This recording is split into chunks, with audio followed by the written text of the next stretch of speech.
Mbrojtësi kombëtare skuqezi Enea Mihaj u largua nga Famalicão pas 3 sezonesh. Ai është lojtar i lirë dhe gati për një aventurë të re. Fillimisht u përfolë për të vjuar karrierën tek Aris, skuadrë e Superligës greke, por kjo hipotezë është rrëzuar nga një media e vendit fshinj. Në skenë janë shfaqur dy skuadra të tjera, Atlanta United në Amerikë dhe Samsunspor në Superligën turke.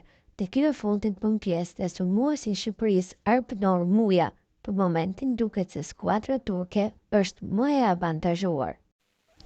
Enea Mihaj ka vendosur të jap lajm të mirë në fund të këtij edicioni skuadrës portugeze të Famalicãos. Mbrojtësi ishte bashkuar klubit në vitin 2022, por me përfundimin e kontratës e ka vendosur të mos e rinovojë atë, duke synuar një aventurë të re. Futbollisti ka marrë oferta nga kampionate të ndryshme dhe du të zgjidhë shpejt të ardhmen e tij, por si fillim ka dashur që nëpërmjet rrjeteve sociale të publikojë një mesazh lajm të mirë për klubin ku u kthye në një emër të njohur në Portugali gjatë këtyre viteve. Së shpejti du të them zyrtarisht lajm të mirë Famalicãos, por doja t'ju lija këtë mesazh të gjithë juve. Dua të falenderoj sinqerisht të gjithë ata që kanë qenë pjesë e këtij kapitulli të rëndësishëm të karrierës sime gjatë viteve. Presidentit, faleminderit për besimin dhe mbështetjen tuaj të vazhdueshme. Departamentit të sekretarisë, faleminderit për ndihmën dhe organizimin tuaj në çdo kohë.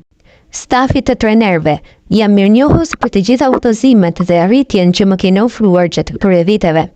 Mjekëve dhe fizioterapistëve, faleminderit që u kujdeset për mua me kaq profesionalizëm gjatë gjithë viteve që kam qenë këtu. Shokëve të mi të ekipit, ka qenë një kënaqësi të ndaj fushën me ju, që gjithmonë do të mbaj me vete momente të shkëlqyera punë dhe miqësie. Të gjithë atyre që punojnë pas kuintave, siç janë nutricionistët, shefat e kuzhinës dhe menaxherët e pajisjeve, përpjekja juaj bën diferencën dhe e vlerësoj me të vërtetë. Dhe tifozëve, faleminderit që jeni gjithmonë aty, si në kohë të mira, ashtu edhe në kohë të keqija. Ndjej se është koha të kërkoj një përvojë të re, të sfidoj veten përsëri dhe të vazhdoj të rritem si në fushë, ashtu edhe jashtë saj. Kam takuar njerëz të mrekullueshëm në këtë shtet dhe gjithmonë do të mbaj këto kujtime me vete. Me mirënjohje, Enea Mihaj.